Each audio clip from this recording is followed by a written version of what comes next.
Next, we will be moving to the eyebrow. We will start by measuring it off after we've ran the jump. And by doing that, you just want to, it's a little easier if you stick your wire through the light hole so it's flat. Just go tight to the facial lip on this side. And right here, you'll notice we land right in the middle of a light. And that right there tells me right now that I can either add or I can take off about 2 to 2.5 inches. And with us already having the other eyebrow done on the other side of the house, it is already 3. So I already know that I'm going to be taking off that 2.5 to 2 inches to make 3 lights here. And then I will continue and put 1 light on the left hand side on the return to keep my 9-inch after this eyebrow piece. Off of this light here, because that's where our mark lands. So I will take 4 3/8 from the center of the light, get my measurement there. And then I will find the distance between my mark that I made first and my 4 3/8 mark.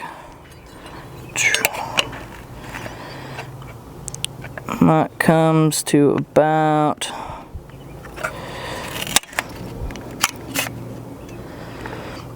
about 2 1/4 off of center. So now I will take from my factory side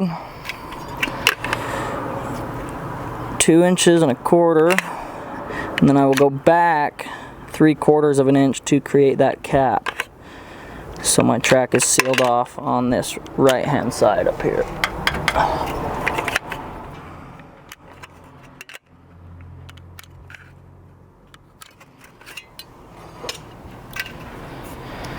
Next we will cut this cap just on the marks that we have made.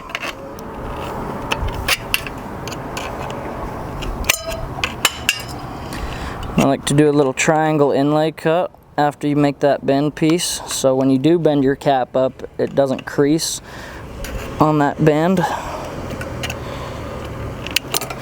And then I'll just trim down these little ears here, just eyeball. You don't need to measure those, just as long as they're not full.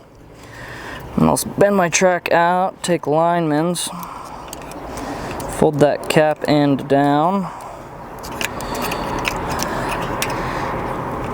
bend it back out, squeeze my track back in, and now we have a completely sealed cap there for this end here, so it is not open and exposed and you're not seeing anything there. Now once I have that, I can mark this side, and we'll just cut that factory right there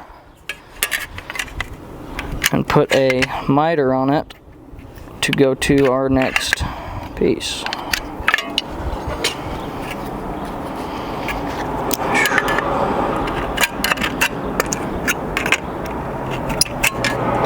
And your miter is not quite a 45, it's just a little smaller, so I'll take about a 1/2 to 3/4 inch to the middle of the track, just enough for my wire to bend around my 45. So now we will be tying in our light to that eyebrow, and you do notice they are directional. They have these little black arrows, and my home run is on the back side of my house, so all of my lights are running to the right on this house. Then you'll take little snow cap crimps. I just like to start with my outside and go to my inside, just like reading a book. So my outside black here will go to my red.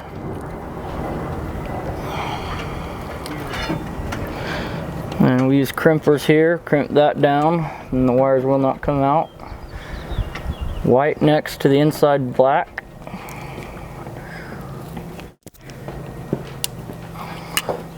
Inside gray to green.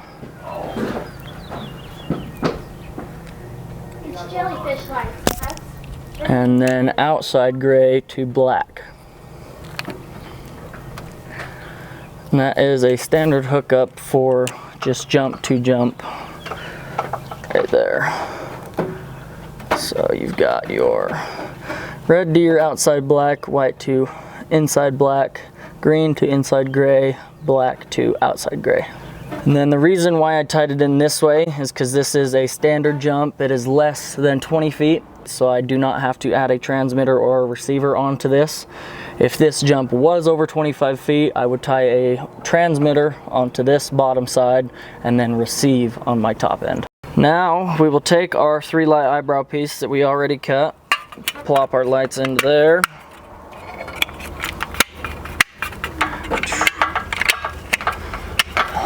And then you can just fold this excess wire over inside of your track.